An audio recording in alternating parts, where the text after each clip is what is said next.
You never expect danger to simply show up at your door on a quiet Friday afternoon in the middle of May. But on May 19, 2006, in the peaceful and affluent town of Milford, Connecticut, the unthinkable happened. This is the story of Alexandra Marie Ducsay, known to everyone who loved her as Zandra or Zan.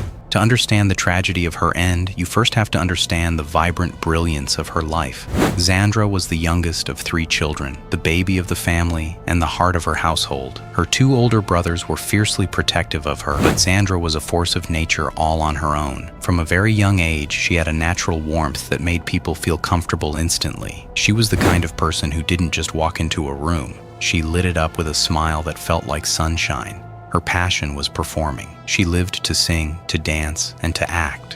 For Zandra, the stage wasn't just a hobby, it was where she truly belonged. She competed in elite dance competitions, not just because she was talented, but because she possessed a rare, burning drive that most people never find in a lifetime. As she transitioned into adulthood, that ambition only intensified. She was a woman who refused to stay in one lane or accept a mediocre life. After high school, she enrolled at Albertus Magnus College, where she excelled academically and proved her intellectual prowess.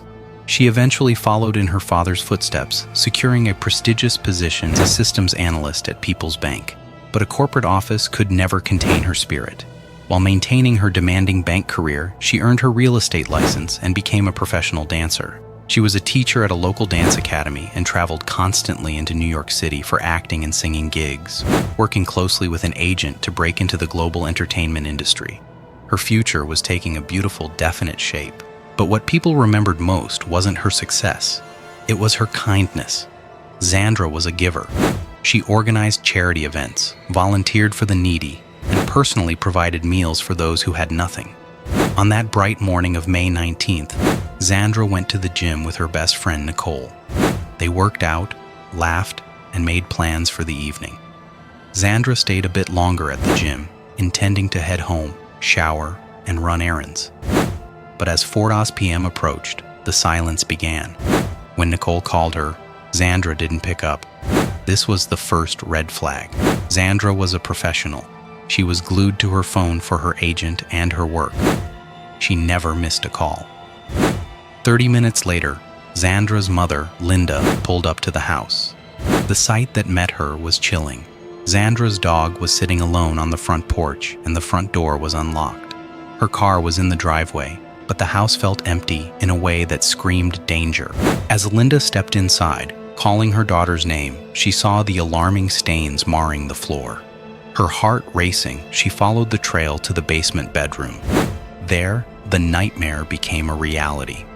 26-year-old Alexandra Ducsay was motionless on the floor. The vibrant, talented, and giving woman was gone, her life stolen in the one place she should have been safe. The silence of the house was now replaced by the screams of a mother who had found the one thing no parent should ever see.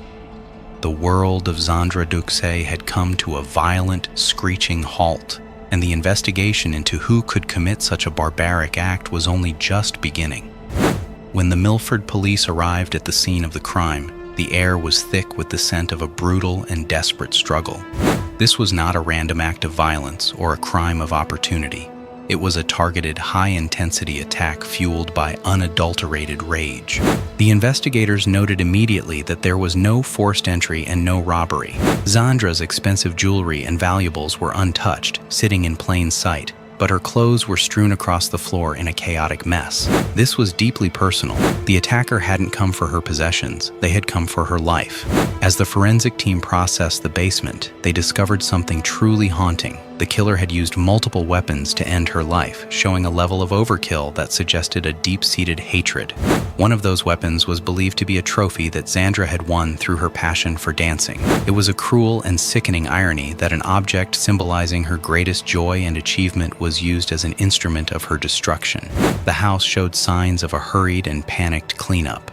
The attacker had tried to wash away the blood and evidence in the bathroom, but the sheer volume of the violence made a complete cleanup impossible.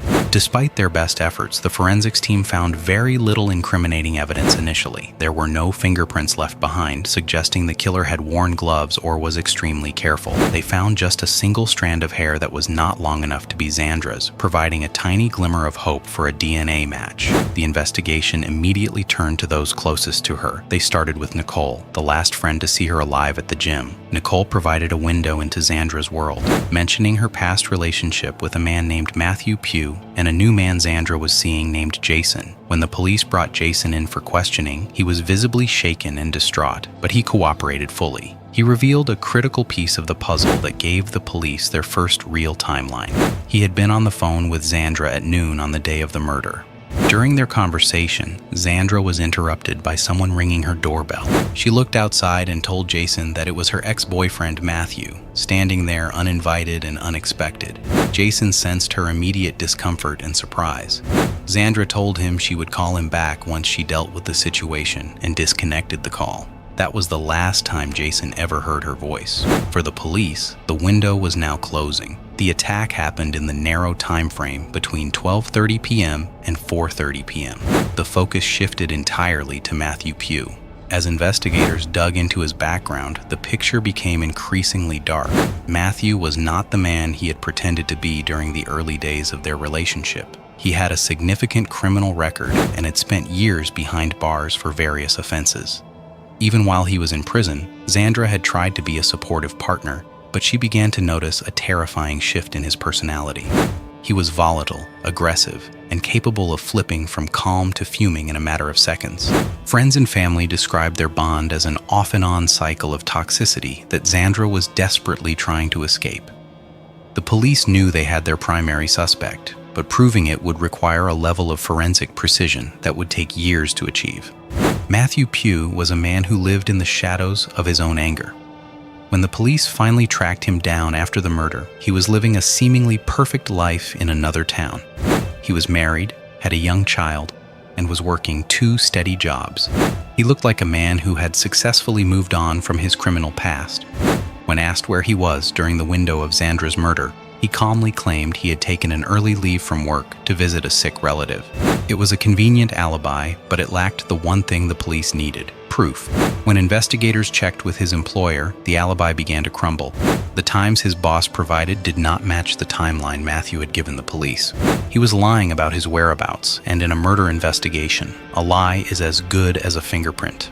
Alexandra's mother, Linda, had never liked Matthew. Her mother's intuition had warned her that a convicted criminal with a history of violence was a ticking time bomb near her daughter. She had spent years worrying, and now her worst fears had been realized. During a court-authorized search of Matthew's home, the police were looking for anything that could link him to the basement in Milford.